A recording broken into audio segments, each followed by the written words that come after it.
Ah, não. Quem deixou essa aí entrar?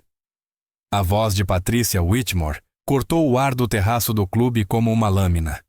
Ela encarava a mulher negra de jeans e blazer sentada sozinha perto da janela.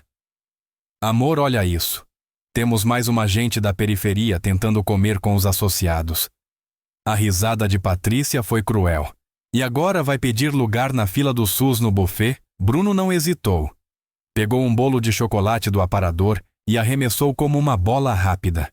O doce explodiu na cabeça da mulher, o chocolate se espalhando pelos cabelos. Patrícia gritou de prazer. Isso, Bruno. Ela batia palmas. É isso que acontece quando o lixo não sabe o seu lugar. A mulher ficou imóvel. O chocolate escorria pelo pescoço. Ela não se virou. David Whitmore se levantou apontando. Sai daqui agora antes que eu mande a segurança te prender por invasão. Eu fui convidada, ela murmurou. Convidada coisa nenhuma. Você já viu os privilegiados destruírem tudo com uma única gargalhada cruel? O clube Meadowbrook ocupava um extenso terreno verde impecável daqueles mantidos com irrigação industrial e jardineiros permanentes nos arredores nobres de São Paulo. Palmeiras antigas ladeavam a entrada. Porsches, Range Rovers, BMWs e Mercedes enchiam o círculo do manobrista. Sábado 11h47. O almoço beneficente de primavera estava em pleno andamento.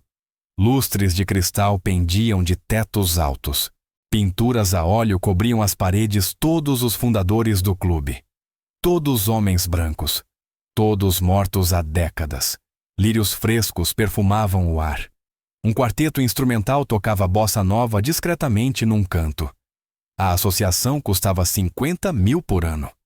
A lista de espera passava de 7 anos, mas dinheiro não bastava.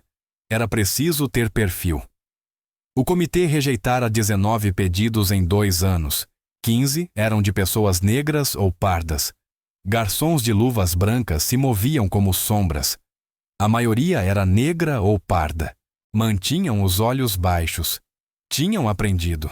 Era ali que a elite paulista fechava negócios, combinava casamentos. Garantia que os filhos entrassem nas escolas certas, nas firmas certas, nas famílias certas. Doutora Jordana Ellis havia chegado às 11h15. Tinha 43 anos, doutorado em Engenharia Aeroespacial pela USP, com pós-doutorado no MIT. Sua empresa, a Ellis Industries, desenvolvia tecnologia aeroespacial e de defesa. O último trimestre rendera 600 milhões em faturamento, 12 mil funcionários espalhados por vários estados. A Forbes Brasil publicara seu perfil 3 meses antes. A manchete dizia: da garagem ao gigante aeroespacial, como a doutora Jordana Ellis construiu um império bilionário. Naquele dia, ela usava jeans escuros, um blazer azul marinho simples, brincos pequenos de ouro, cabelo natural preso para trás, sem bolsa de grife, sem joias chamativas. Vestira-se de propósito assim. Robert Henderson, presidente do clube, a convidara. Queria que a Ellis Industries patrocinasse um programa STEM, 5 milhões ao longo de 3 anos. O clube ganharia visibilidade. Jordana impôs uma condição. Queria ver a cultura de perto. Não como CEO, não como doadora, apenas como uma convidada que ninguém reconheceria. Queria observar como os associados tratavam quem eles presumiam que não pertencia ali. Por isso, sentou-se sozinha numa mesa de canto cabeça baixa, parecendo a assistente de alguém, alguém que entrara por engano. O celular estava no bolso gravando. Ela aprendera a documentar tudo, cada insulto, cada microagressão, cada instante em que as pessoas se revelavam. Revisava relatórios trimestrais quando veio o impacto. Agora o chocolate escorria de seus cabelos. Seus documentos estavam arruinados. Patricia Whitmore continuava rindo. Os Whitmore estavam 3 mesas adiante no centro do terraço, com a melhor vista para o campo. Patricia tinha 45 anos, mechas loiras, botox demais. Seu Instagram dizia, influenciadora de lifestyle de luxo, 47 mil seguidores. Postava Range Rovers, bolsas Hermès, fins de semana exclusivos. Todas as legendas: abençoada, grata, vivendo minha melhor vida. Ela comandava o comitê social feminino. Controlava a agenda. Decidia quem era convidado, quem pertencia. 2 anos antes, bloqueara 3 famílias negras de se associarem. Usara palavras como o perfil do Clube Valores Tradicionais, preservar o caráter da comunidade. David Whitmore tinha 52 anos, riqueza de 3ª geração. O avô fundara a Whitmore Empreendimentos em 1958. Agora David comandava o negócio, 890 milhões em ativos, shoppings, parques corporativos, apartamentos de luxo. Era bom em herdar não muito mais que isso. Sua empresa disputava o maior contrato de sua carreira. A Alice Industries precisava de um campus corporativo, 5 bilhão, 15 prédios, 3 mil funcionários. A Whitmore liderava as propostas. David passara 6 meses no projeto, bajulando, fazendo networking, cobrando favores. A reunião final seria segunda-feira de manhã, daqui a 48 horas. David não fazia ideia de que acabara de assistir o próprio filho agredir a doutora Jordana Ellis. Patrícia também não sabia. Ninguém naquele terraço sabia. Bruno Whitmore tinha 12 anos, filho único, expulso de 2 escolas particulares por bullying. A terceira só o aceitara depois que os pais doaram uma ala inteira da biblioteca. Ele nunca ouvira a palavra não, nunca enfrentara consequências. Os pais dele sempre intervinham, sempre faziam os problemas desaparecerem com cheques e contatos. Ele refletia tudo o que aprendera em casa. O desprezo, o senso de direito, a crença de que algumas pessoas simplesmente valiam menos. Jordana permaneceu perfeitamente imóvel. O chocolate puxava o colarinho branco da blusa. Ela pegou o guardanapo com movimentos controlados. A respiração estava medida, mas as mãos tremiam. Tomás, o gerente do clube, estava perto das portas da cozinha. Tinha 53 anos, negro, 30 anos de Meadowbrook. Já tinha visto tudo, ouvido tudo, dito nada. Tinha contas a pagar, netos para ajudar a passar no vestibular. Observou Jordana limpar o chocolate do cabelo, o maxilar travado, os punhos cerrados ao lado do corpo, mas permaneceu onde estava. Uma senhora idosa da mesa 7 começou a se levantar. Margarete, 72 anos. O marido segurou o pulso dela, puxou-a de volta para a cadeira.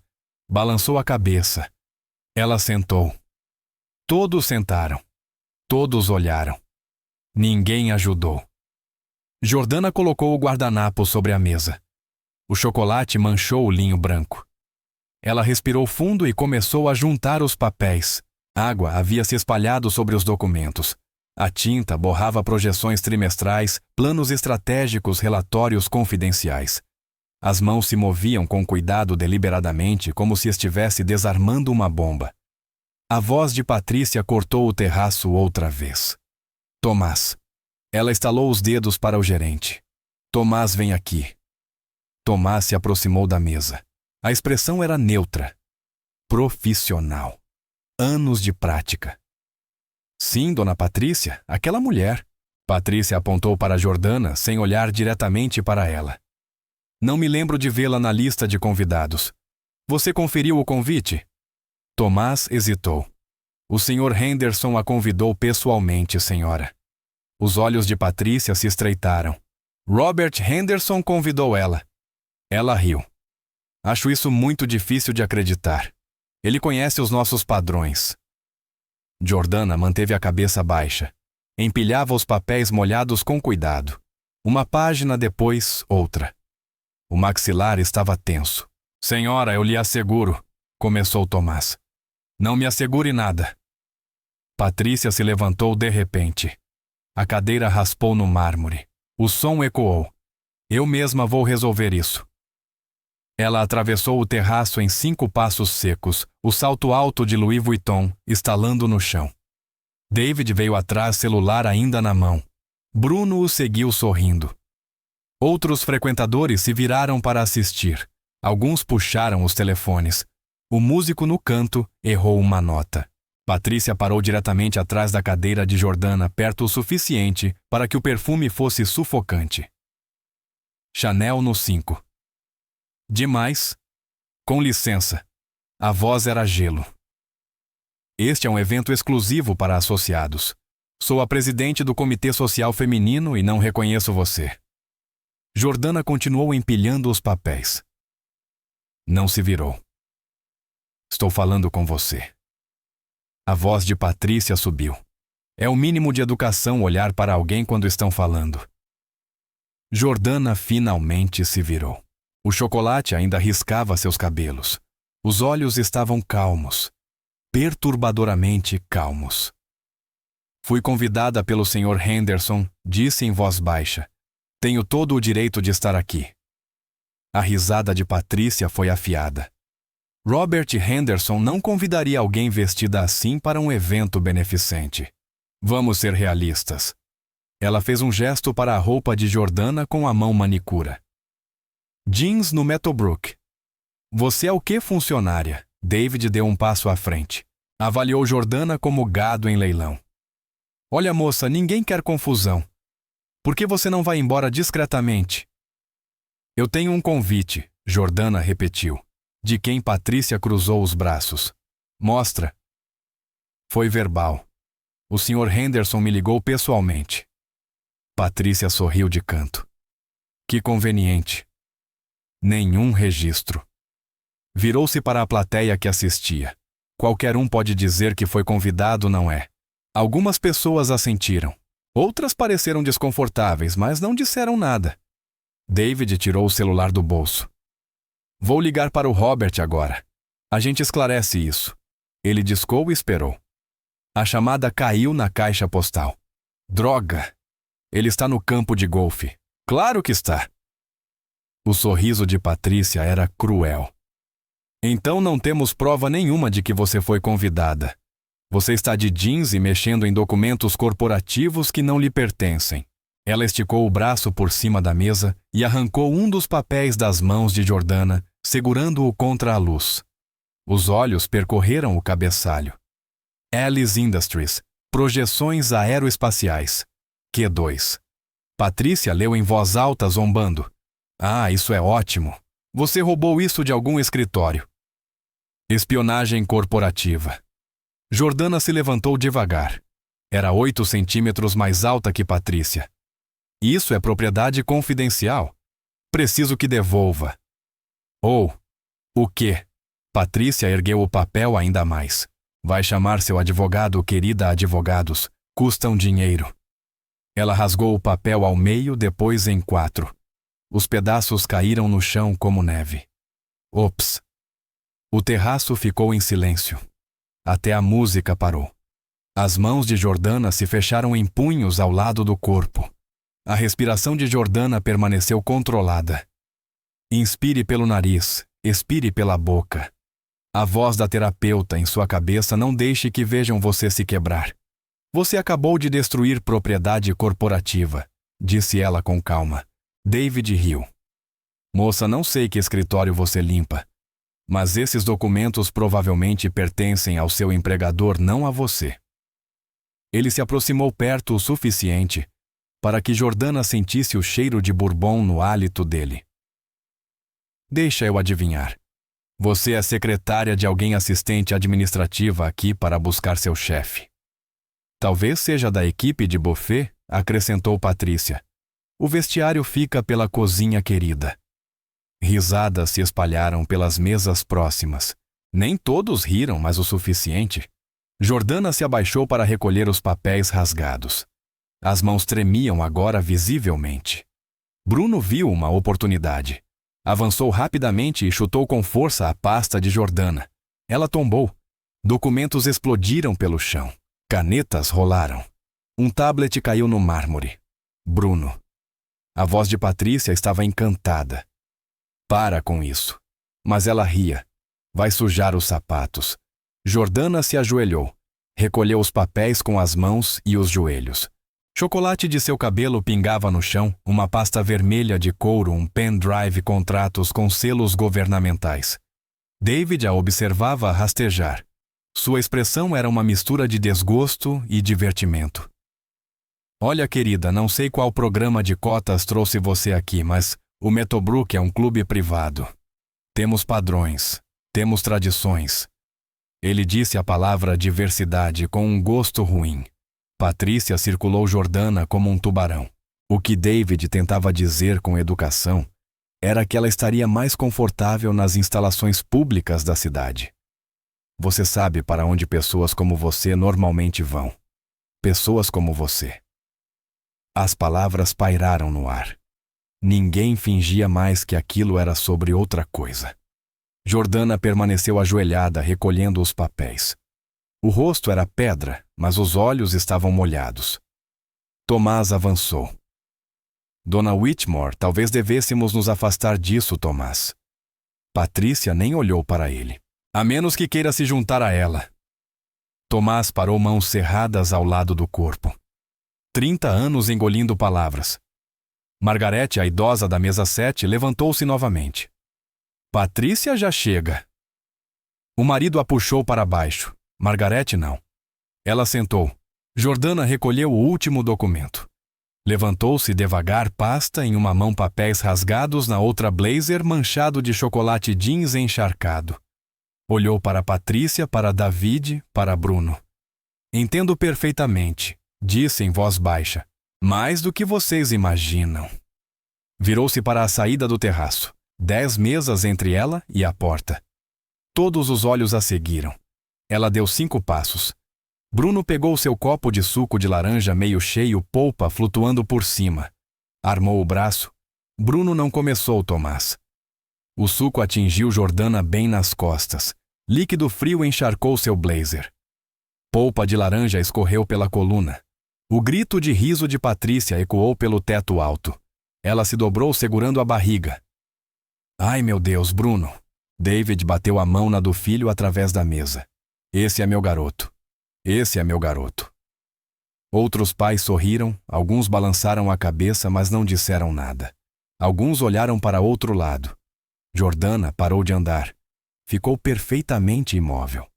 Suco de laranja e chocolate pingavam de seu blazer no chão de mármore, formando uma pequena poça. Ela não se virou, não falou.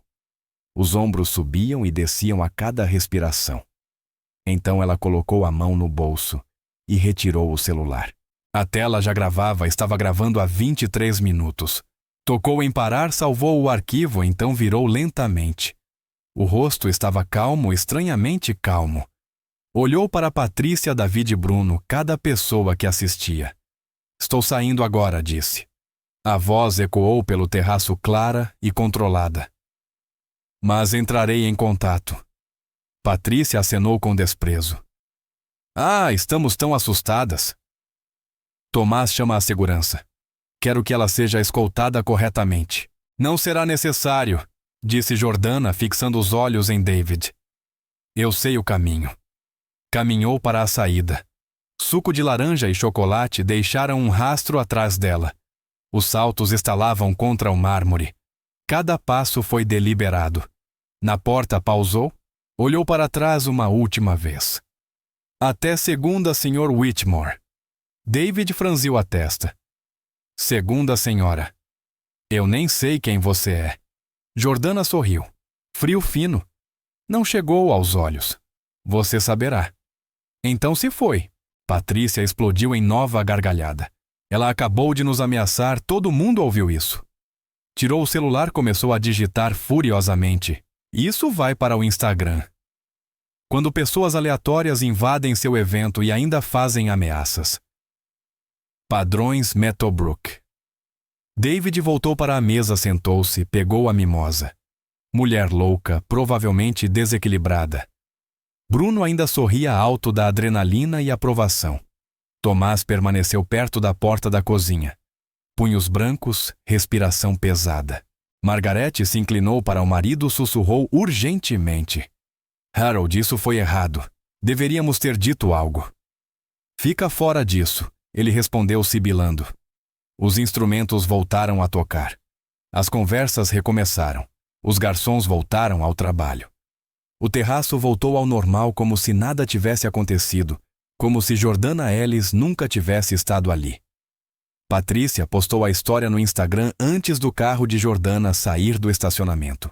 Ela carregou uma foto tirada por trás, às costas de Jordana, o blazer manchado de suco de laranja caminhando em direção à saída.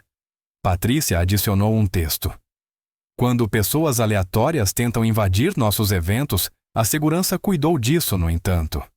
Ela acrescentou adesivos emojis de risada, um gif de alguém sendo escoltado para fora, hashtags, guardar padrões, Meadowbrook, vida de clube, privado, saiba seu lugar.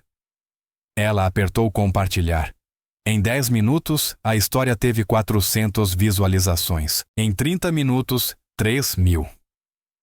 Seus seguidores começaram a comentar imediatamente: OMG, quem era essa?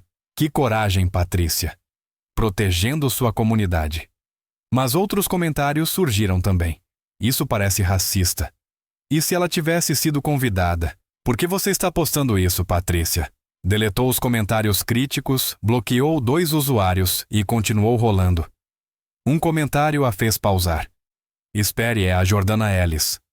Ela falou na minha universidade no ano passado. É CEO.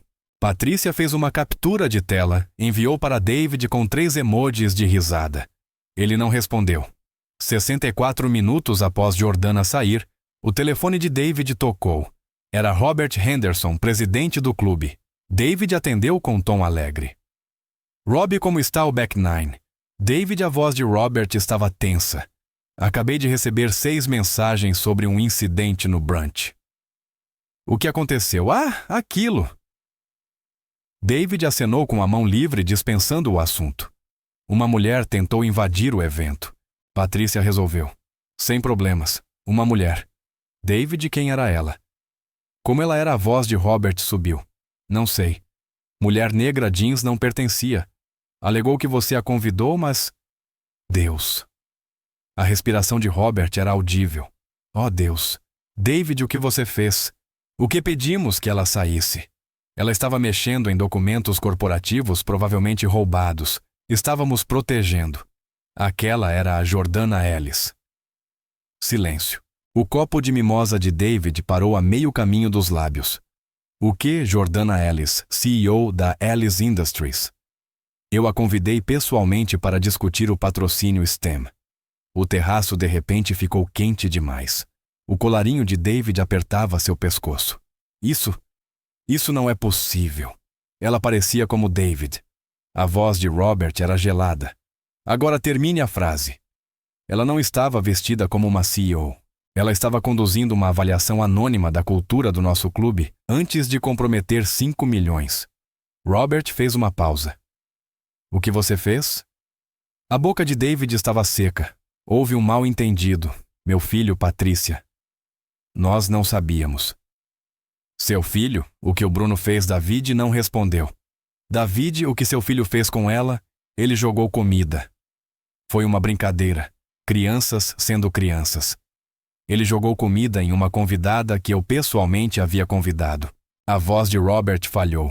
Você é louco. Foi só um croissant. E mais o quê?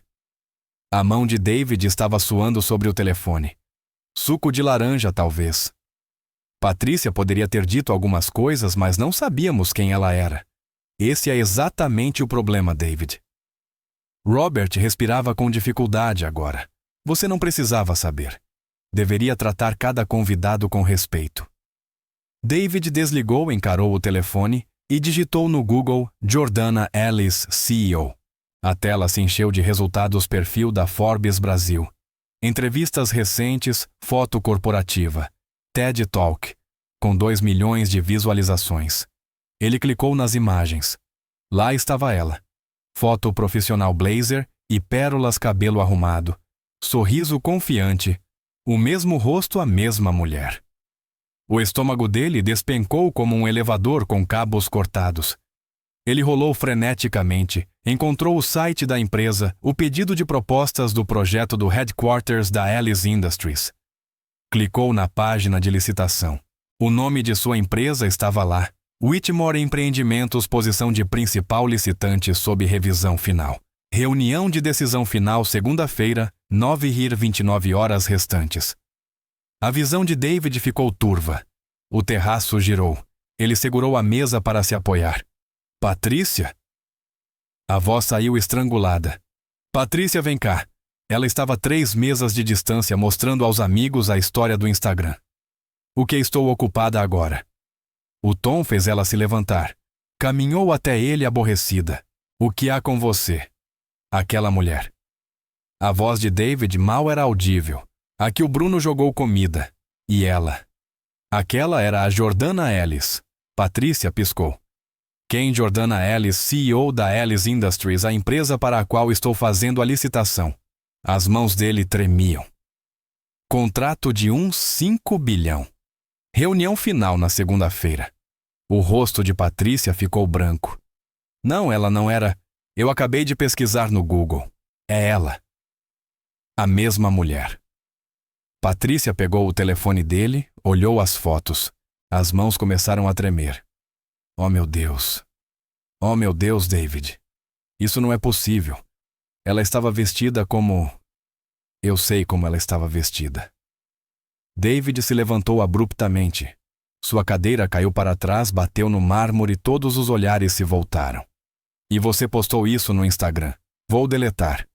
Patrícia já estava tirando o celular do bolso. Vou deletar. Ela abriu o Instagram. A história ainda estava lá. 3.400 visualizações, 47 compartilhamentos. Ela apertou deletar. Uma mensagem apareceu. A história foi compartilhada. A exclusão pode não remover todas as cópias. Não, não, não, não, não. O dedo de Patrícia pressionava a tela freneticamente. Deletar, deletar. Mas era tarde demais. Capturas de tela existiam. Pessoas tinham salvo. Compartilharam em outras plataformas. O que fazemos? A voz de Patrícia estava estridente. Pedimos desculpas, certo? Mandamos flores, uma doação. Explicamos que foi um mal-entendido. David já digitava um e-mail, os dedos tropeçando nas teclas. Prezada senhora Ellis, houve um terrível mal-entendido nesta manhã. Minha família e eu lamentamos profundamente. Ele parou, leu em voz alta. Soava patético e insincero. Deletou. Começou novamente. Senhora Ellis gostaria de me desculpar pessoalmente por qualquer confusão no Meadowbrook hoje.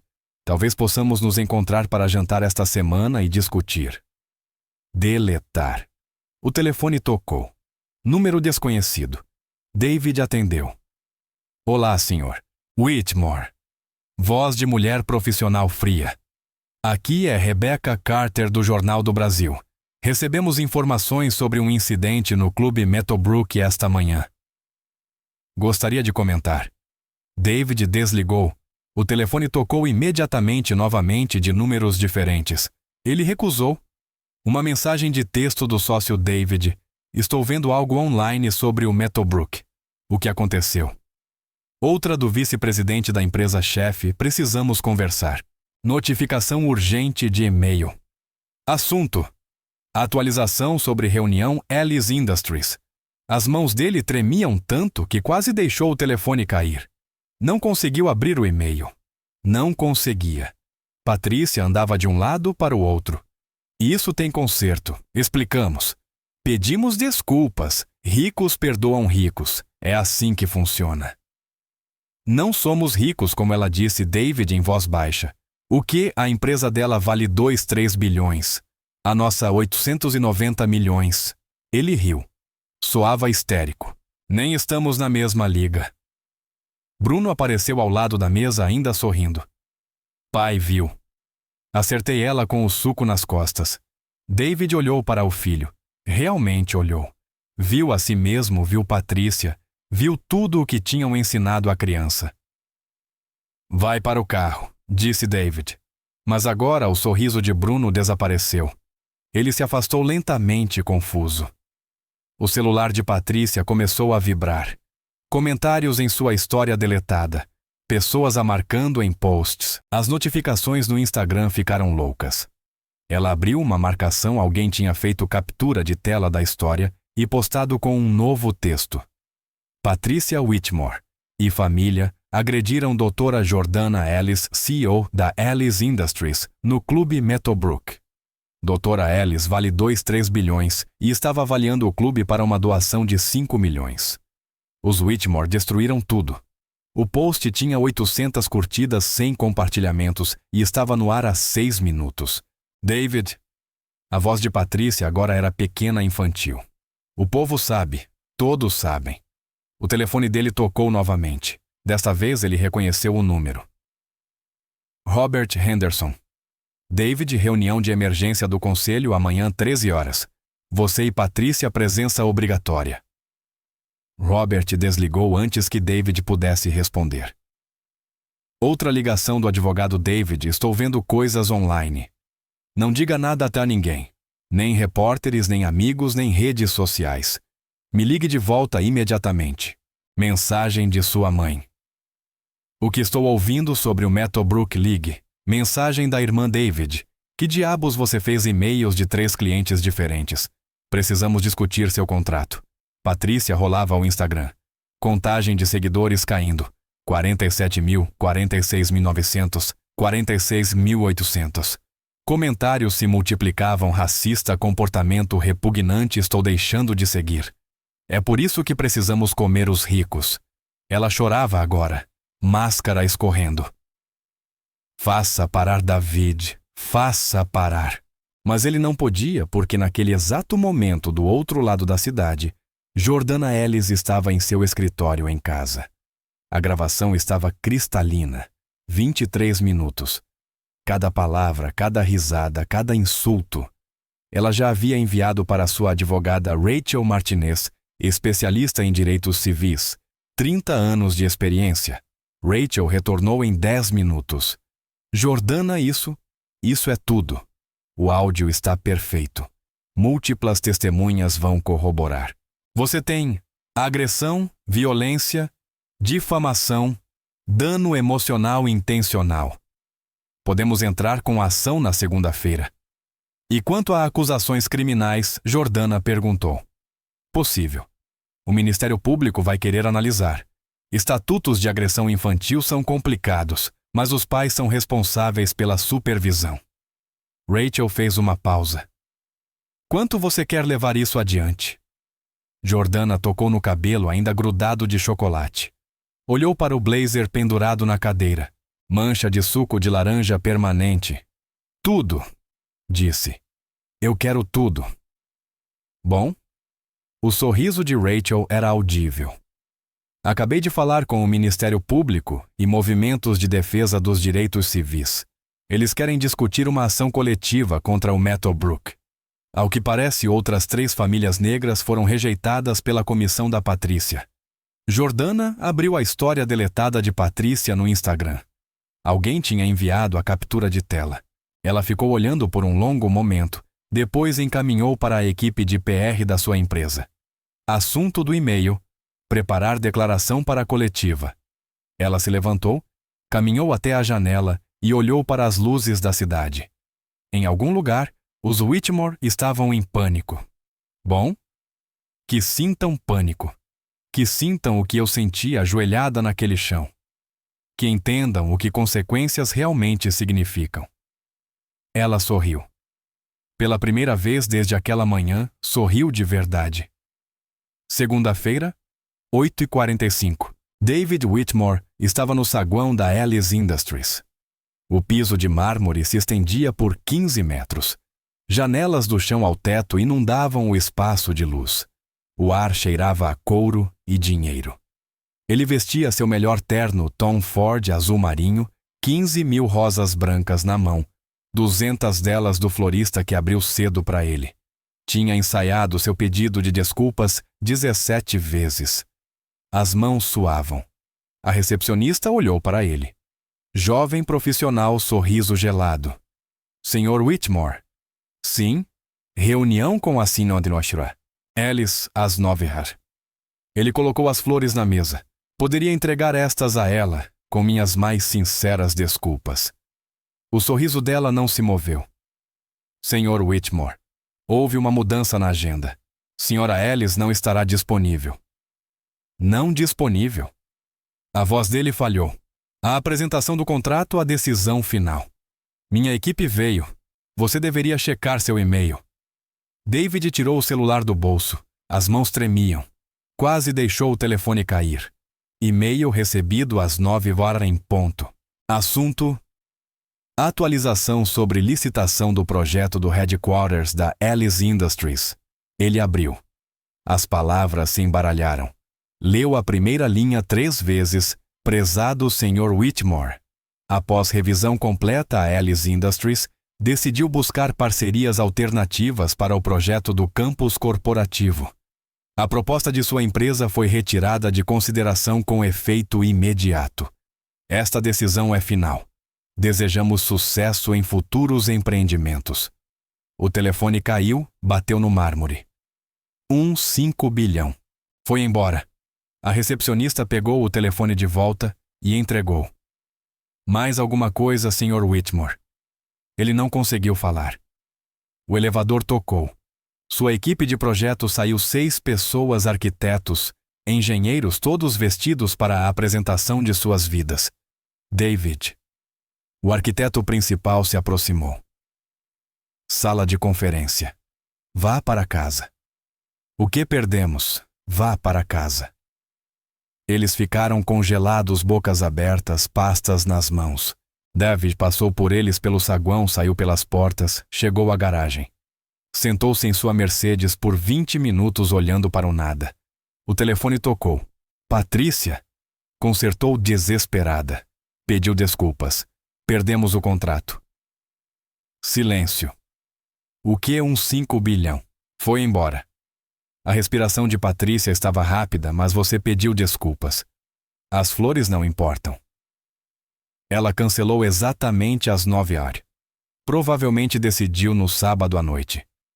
David, o que fazemos? Não sei. Ele desligou. Do outro lado da cidade, Jordana Ellis entrou em uma sala de conferência lotada. 20 jornalistas, 5 emissoras, microfones da rádio pública, fotógrafos nas paredes. Ela vestia carvão, cabelo arrumado, maquiagem perfeita. Parecia poder. Rachel Martinez estava à esquerda. Representantes do Ministério Público e movimentos negros flanqueavam à direita. Jordana se aproximou do púlpito. Silêncio absoluto, exceto pelos cliques das câmeras. Bom dia. Obrigada por virem. Sua voz era firme. Cada palavra deliberada. No sábado, dia 18 de maio, comparecia ao Clube Meadowbrook como convidada. Avaliava o clube para uma doação de 5 milhões para a STEM. Câmeras dispararam. Jornalistas digitavam. Ao invés disso, fui fisicamente agredida por uma criança de 12 anos. Os pais riram. Disseram que eu não pertencia ali. Fui acusada de roubo. Sofri insultos raciais e humilhação pública. Ela pausou. Gravava tudo. A sala explodiu. Perguntas foram lançadas de todos os lados. Jordana levantou uma mão. Silêncio. Vou reproduzir 30 segundos agora. Ela assentiu. O áudio preencheu a sala. A voz de Patrícia cristalina. Que diabos essa aí está fazendo aqui? Som de impacto. O croissant. Risada de Patrícia. Cruel. Delirante. É isso que acontece quando o lixo não sabe o seu lugar. A voz de David sai, agora antes que eu te prenda. Voz de Bruno, jovem e cruel. Acertei ela legal. A gravação parou. Vários jornalistas cobraram a boca com a mão. Um começou a chorar. Jordana continuou. Isso não é um incidente isolado. É discriminação sistêmica. Suposições baseadas na aparência, indignidade que pessoas negras enfrentam diariamente, independentemente das conquistas. Ela olhou para a câmera. Tenho doutorado pela USP e pós-doutorado no MIT. Construí uma empresa de 2-3 bilhões de reais. Emprego 12 mil pessoas. Nada disso me protegeu de ser tratada como lixo. A voz dela não vacilou. Hoje estou entrando com uma ação civil contra a família Whitmore. Agressão, violência, difamação. Infligir sofrimento emocional intencionalmente. Rachel deu um passo à frente. O Ministério Público e órgãos de defesa dos direitos civis estão investigando as práticas de associação do Meadowbrook. Temos evidências de discriminação sistemática. Jordana levantou o celular. A captura de tela do Instagram de Patrícia apareceu na tela atrás dela. A Sra. Whitmore postou isso publicamente zombando de mim. Ela deletou, mas a internet é para sempre. Um repórter levantou a mão. Sra. Ellie, sua empresa acabou de cancelar um contrato de uns 5 bilhões de reais com a Whitmore Empreendimentos. Isso é retaliação. O rosto de Jordana era pedra. Meu conselho decidiu de forma independente. Eu me afastei devido a conflito de interesse. Mas direi isto, a Ellis Industries só se associa a empresas que compartilham nossos valores. Caráter importa nos negócios. Outro repórter. O que você quer? Jordana olhou para a câmera. Responsabilidade e consequências. Quero que as pessoas entendam que riqueza não concede permissão para crueldade. Poder não desculpa preconceito. Ela recuou. Obrigada. Sem mais perguntas. A sala explodiu em vozes. Jordana saiu escoltada pela segurança. 10 minutos depois, a coletiva virou tendência no Twitter. 30 minutos depois, grandes emissoras transmitiam a história. Em 1 hora, era notícia nacional. Ao meio-dia, o mundo dos Whitmore estava em chamas. David sentou em seu carro assistindo seu telefone explodir em chamadas, clientes, advogados, sua mãe, parceiros de negócios, todos tentando contato. Ele não respondeu a nenhum. Apenas encarava o prédio da Ellis Industries, pelo para-brisa, o prédio que deveria ter sido sua maior conquista. Agora, era seu túmulo. David divulgou uma nota às 14 horas segunda-feira. Seu advogado escreveu: 3 rascunhos. Linguagem cuidadosa revisada legalmente. Lamento profundamente o mal-entendido ocorrido no Clube Meadowbrook. Minha família e eu pedimos sinceras desculpas à Sra. Ellis. Agimos sem informação completa e estamos comprometidos a aprender com esta experiência. Ele postou no LinkedIn, no site da empresa, enviou por e-mail a todos os clientes. A internet destruiu a mensagem em minutos. Mal entendido. Você a agrediu. Só se arrependeu por ter sido pego sem informação completa. Não precisava de informação para tratá-la com respeito. Patético. Às 15 horas, seu telefone explodia. 3 grandes clientes rescindiram contratos. Negócios de shoppings de 18 milhões de reais. Reformas de parques corporativos 12 milhões. Tudo perdido. Os e-mails eram idênticos frios profissionais. Após cuidadosa consideração, decidimos buscar outras parcerias.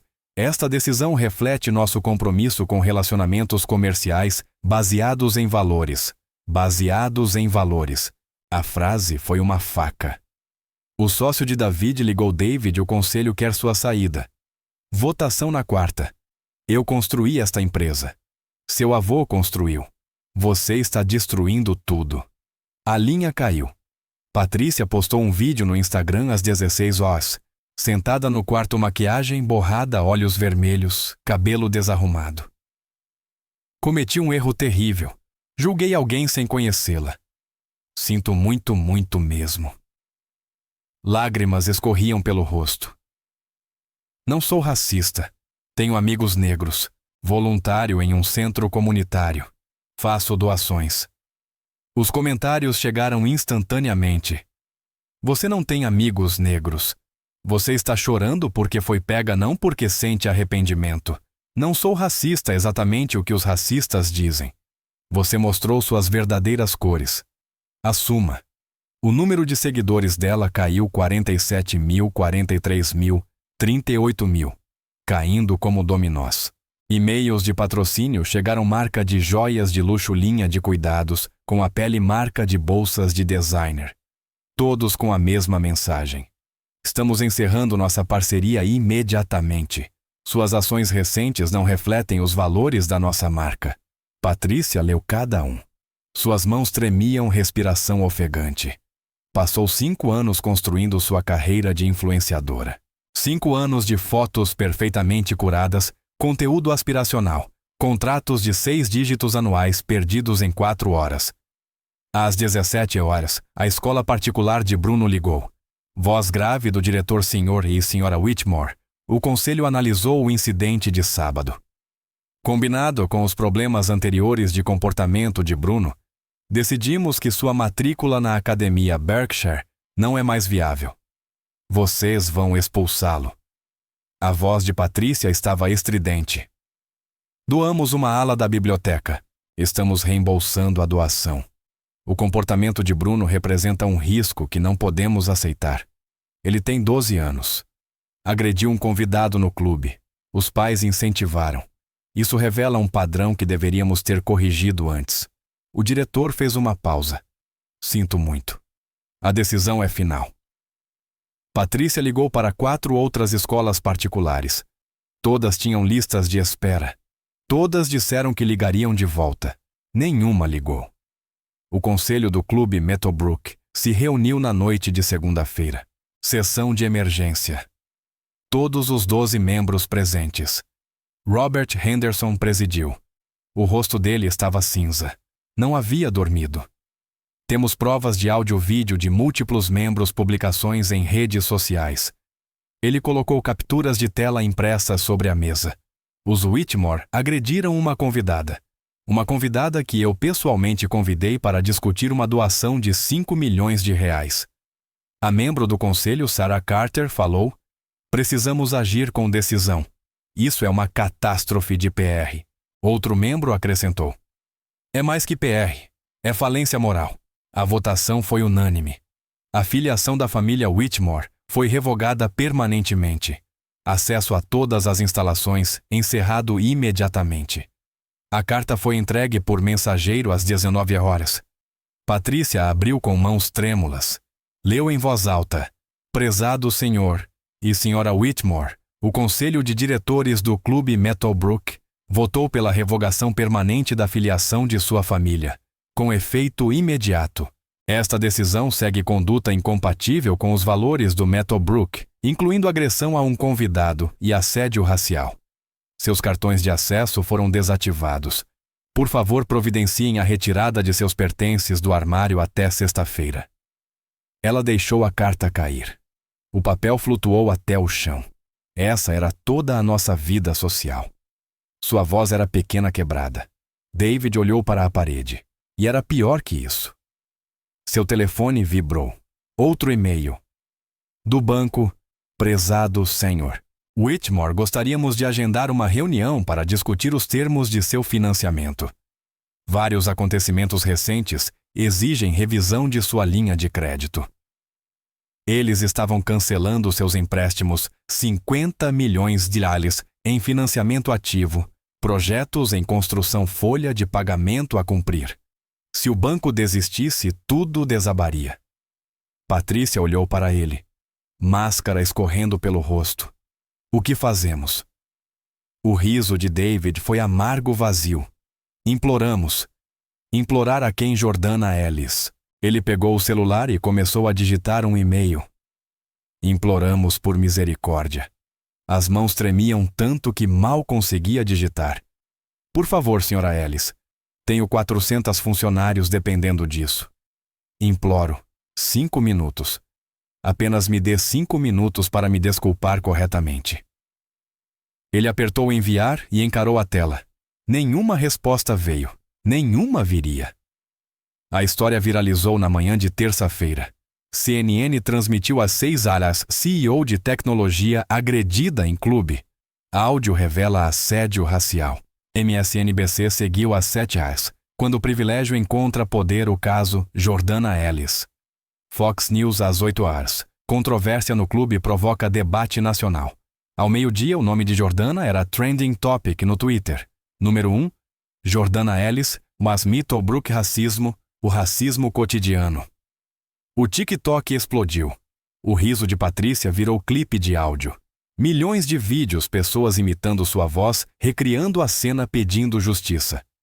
O trecho de áudio teve 15 milhões de reproduções em 24 horas. Memes inundaram o Instagram. Fotos lado a lado, post deletado de Patrícia, ao lado da capa da Forbes de Jordana. Legenda: "Quando você agride uma bilionária e nem sabe disso." O arremesso de suco de laranja de Bruno virou um gif animado compartilhado 200 mil vezes. Na quarta-feira, Jordana apareceu no Good Morning Brasil. A apresentadora Michelle Carter Inclinou-se para a frente simpática, mas profissional doutora Ellis. Explique-nos o que aconteceu no sábado. A voz de Jordana era calma medida. Ela já contara essa história 100 vezes. Não ficava mais fácil. Fui avaliar a cultura do clube para ver se mereciam um investimento de 5 milhões de reais. Ela pausou. Em menos de 1 hora, uma criança jogou comida na minha cabeça. Os pais riram. Disseram que eu não pertencia ali. Fui acusada de roubo. Fui escoltada para fora. E você gravou tudo? Perguntou Michelle. Sim. Aprendi a documentar discriminação. É a única proteção que temos. A voz de Michelle baixou. Como você se sentiu naquele momento? Os olhos de Jordana se perderam à distância. Não importa o que eu conquiste, sempre serei julgada pela minha cor primeiro. Minhas credenciais vêm em segundo lugar, se é que vêm. O clipe da entrevista teve 12 milhões de visualizações. Escolas de negócios começaram a usar o caso Harvard, Stanford, Wharton. Ética e parcerias corporativas. Estudo de caso Alice Whitmore. Estudantes debateram. Cancelar o contrato foi justificado. Foi retaliação ou prestação de contas. A maioria ficou ao lado de Jordana. O Jornal do Brasil fez uma investigação mais profunda na quinta-feira. Manchete de capa. Whitmore. Empreendimentos. Um padrão de discriminação. O repórter James Lowe entrevistou 43 pessoas, ex-funcionários, inquilinos, rejeitados, parceiros comerciais. As histórias eram contundentes. Uma família negra foi negada um apartamento em 2022. A aplicação perfeita, score de crédito acima de 800, renda combinada de R$200 mil rejeitada por referências insuficientes. Uma família branca com crédito pior foi aprovada. Na mesma semana, um ex-funcionário dos Whitmore testemunhou. David olhava as aplicações e dizia coisas como: "Não são do padrão Whitmore." Todos sabiam o que isso significava. Evidências de e-mail surgiram. David revisando aplicações de aluguel. Um e-mail para seu gerente de propriedades, aplicação Johnson. "Não acho que eles são do material Whitmore. Encontre um motivo. Sabore." Os Johnson eram negros. Outro e-mail. "Vamos priorizar a família Anderson. Eles se encaixam melhor na nossa comunidade de inquilinos." Os Anderson eram brancos. Investigadores federais de habitação abriram um caso na sexta-feira. Possíveis violações da Lei de Habitação Justa. Discriminação sistemática em práticas de aluguel. Multas poderiam chegar a milhões. Acusações criminais eram possíveis. A investigação do Meadowbrook se expandiu. Órgãos de defesa dos direitos civis identificaram 3 famílias, todas rejeitadas nos últimos 2 anos, todas pessoas de cor, todas com credenciais superiores à maioria dos membros atuais. Dr. Miguel Carter, cirurgião, Faculdade de Medicina da USP. Renda anual: R$400 mil. Rejeitado. Motivo: associação cheia. 2 famílias brancas foram aprovadas no mesmo mês. Maria Rodrigues, juíza federal, Harvard Law. Reputação impecável, rejeitada. Motivo: número insuficiente de recomendações de membros. Ela tinha 3 recomendações. O mínimo exigido eram 2. Família Davis. Ambos os pais advogados. Filhos em escolas particulares de elite. Rejeitados. Motivo: preocupações com cultural fit.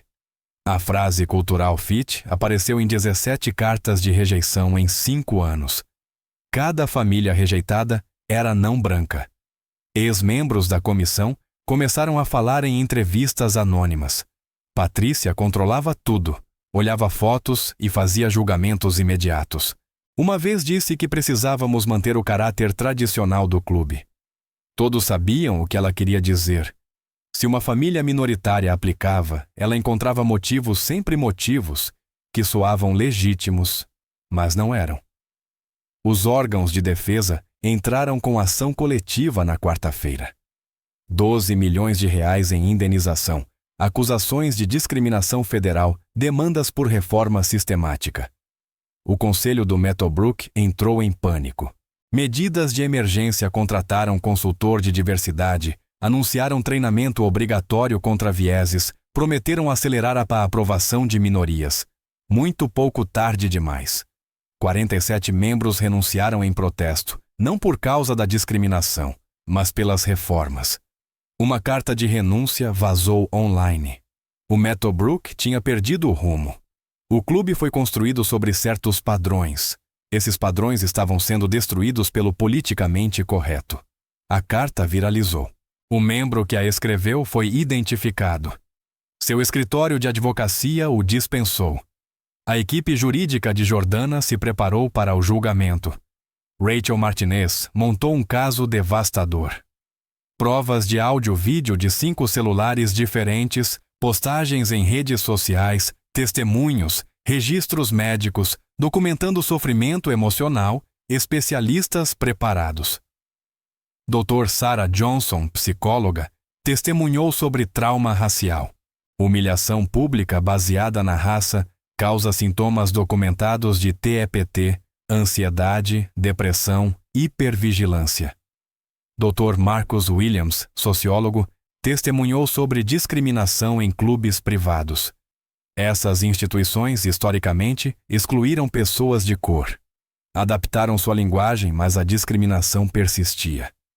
Thomas, gerente do Meadowbrook, concordou em testemunhar. Após 30 anos de silêncio, falou: "Eu vi os Whitmore humilharem pessoas por anos, funcionários convidados qualquer um que considerassem inferior. Sábado foi apenas a primeira vez que alguém reagiu. Margaret, a idosa, que tentou ajudar, também testemunhou. Tenho vergonha de não ter me posicionado antes. Tenho vergonha de ter demorado tanto." Mas Patricia Whitmore foi cruel por anos. Todos nós olhamos para o outro lado. Os Whitmore tentaram desesperadamente um acordo. O advogado deles fez ofertas 2 milhões, depois 5 milhões, depois 8 milhões. Rachel apresentou cada oferta a Jordana. Ela recusou todas. "Quero julgamento. Quero depoimentos em registro público. Quero que todos vejam o que aconteceu." "Isso não é sobre dinheiro", disse Rachel. "Não é sobre responsabilidade." O julgamento foi marcado 15 de outubro, Tribunal Federal. Juíza Maria Santos, presidindo. Credenciais de mídia solicitadas 200 veículos. A juíza limitou a 50. Capacidade da sala 120 lugares. Demanda milhares. O julgamento seria transmitido ao vivo. Primeira vez na história de um tribunal federal em São Paulo. Enquanto isso, os Whitmore estavam afundando. A empresa de David perdeu 40% do valor. 6 clientes foram embora. 3 projetos cancelados. O banco reestruturou seus empréstimos com termos devastadores, juros mais altos, prazo menor, garantias pessoais exigidas. Ele demitiu 60 funcionários, depois mais 40. A empresa que empregava 400 agora empregava 280 e diminuindo.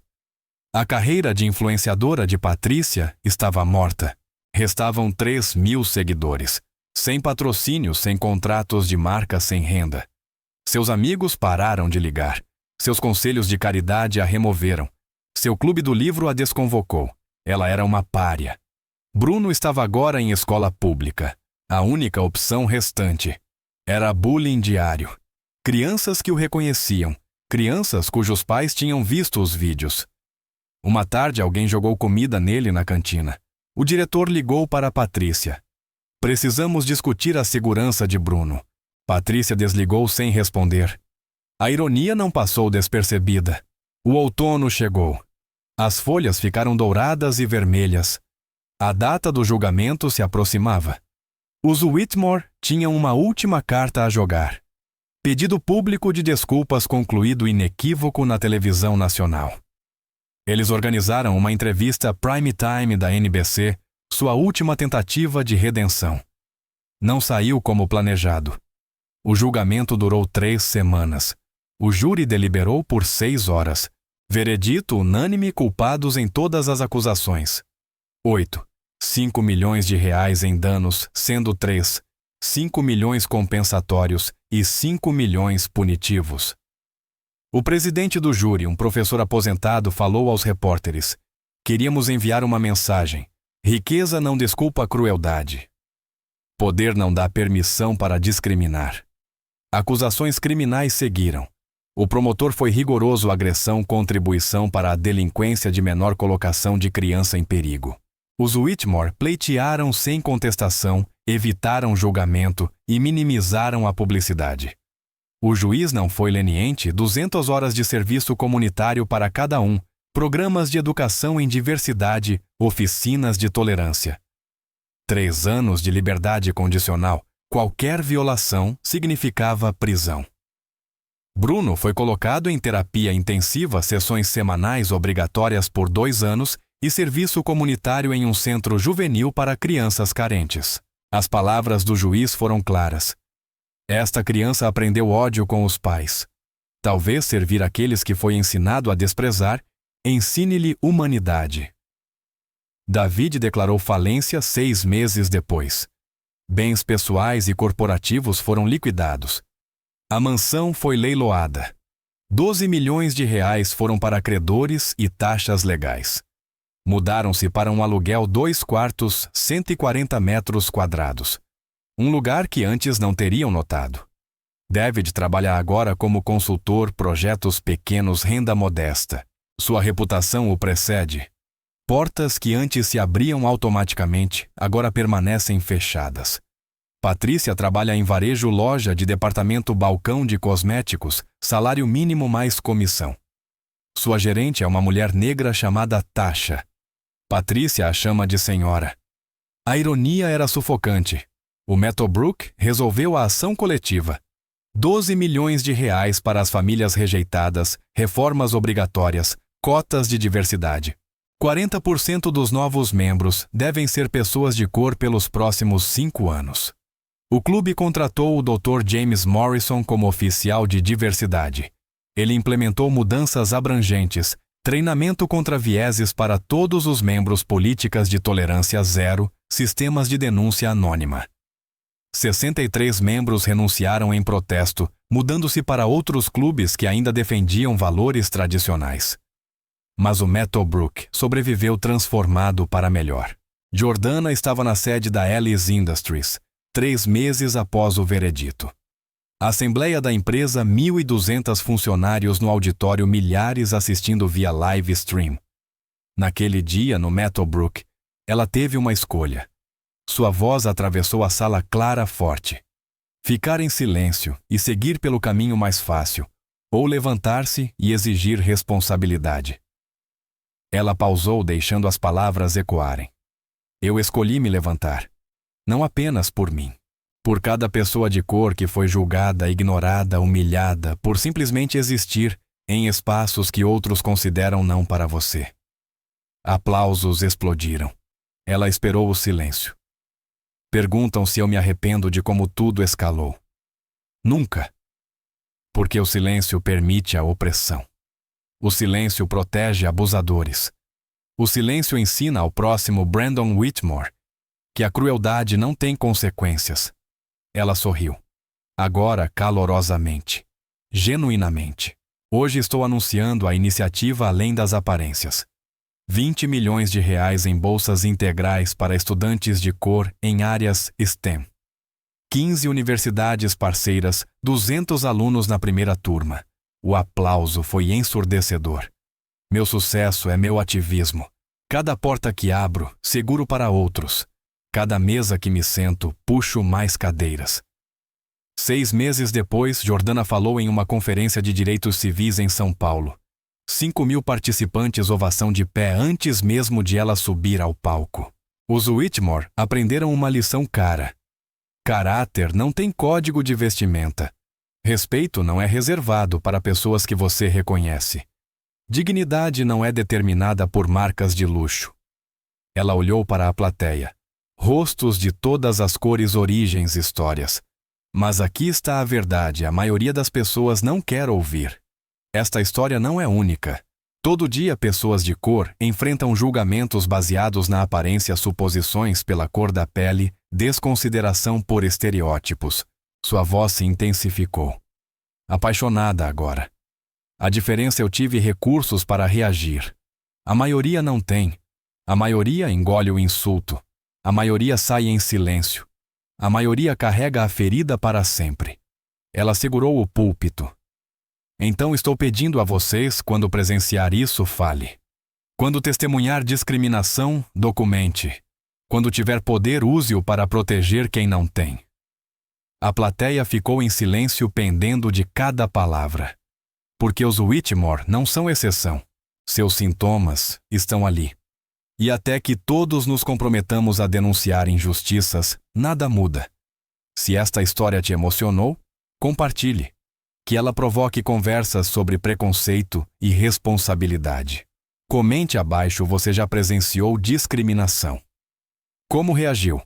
Inscreva-se no Blacktail Stories para mais histórias, onde a justiça prevalece e os subestimados triunfam. Ative o sininho de notificações. Essas histórias precisam ser contadas.